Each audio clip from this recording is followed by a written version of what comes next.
This machine is wonderful for free motion quilting. You've got the extra space, the feet, the stitches, everything's kind of automatic for you. So let's go ahead and talk about setting it up. First off, the feet that come with it, or I should say the foot, is the R foot. This is a foot that you'll be using, and it's called a free floating foot. There's also my preference, which is a purchased foot, and this one's the open toe free motion spring foot. Actually kind of has a little spring action to the foot, helping with, as you're free motion quilting, the flagging, which is when the stitch is being finished, the fabric kind of bouncing up underneath the foot. This foot holds it down so the stitch really forms perfectly. Another thing you have that came with this machine is the straight stitch throat plate. So let's start by putting that throat plate on, and then we'll talk about how to set up the machine. Because as you'll notice, when you step on the foot control, the foot automatically comes down and holds the fabric, which is not what you want when you're free motion quilting. So I'm going to take this foot off. The R foot has kind of a little part that goes straight up. That needs to sit in front of the white ankle, so it just slips into place there. And to tell the machine that we are doing free motion, you're going to come down to the free motion function button here. Now it looks like a pile of spaghetti to me, so touch that and you'll come up with two options: free motion floating, which is for the R foot, and free motion spring action, which would be for the secondary foot that is optional to purchase. So we'll tell it we're doing this foot.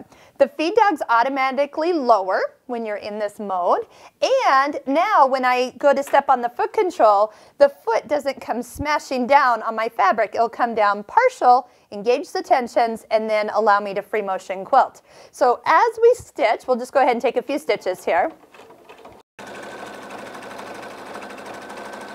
What you're looking for is keeping the speed of your machine equal to the speed you move your hands. Now, another thing that can help out is actually adjusting the speed, kind of like setting a cruise control.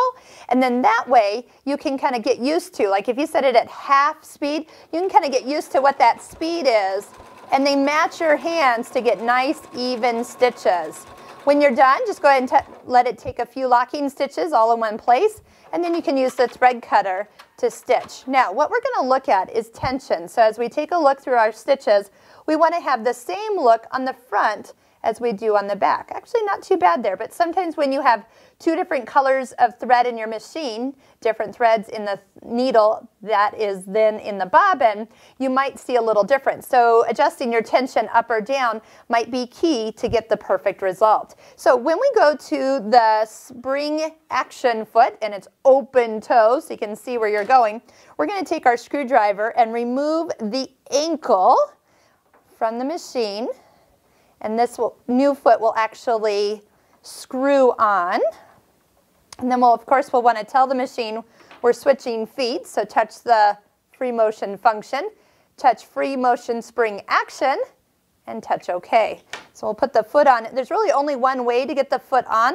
This little guy will kind of hang out up near where the screw is that takes your needle in and out. That spring, that little arm will be above that screw.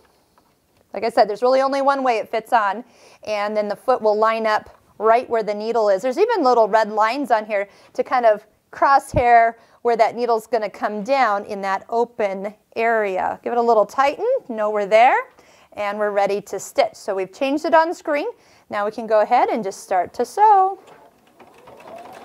Now just because you have the tension set for one foot and then you switch to the other foot does not mean that it is going to be the same. I have found that sometimes I'll need to adjust it for one but not the other. So let's go ahead and take a look. And it's just a learned technique. It does take practice. Use this to really get used to your machine and how to do free motion. So here's our second one. And actually doesn't look too bad on the back either. So we really have nice even tension. That can be based on how the quality of thread you use, the needle you use. I usually like to use a top stitch needle when I free motion quilt. And what really makes a difference too is when you use a straight stitch throat plate, which since you have it, use it. I've had one customer describe that when she uses a straight stitch throat plate versus her regular throat plate with that big extra opening, it almost felt like she was quilting on an air hockey table. It almost let the fabric glide across the machine a little easier. So use all the resources you have.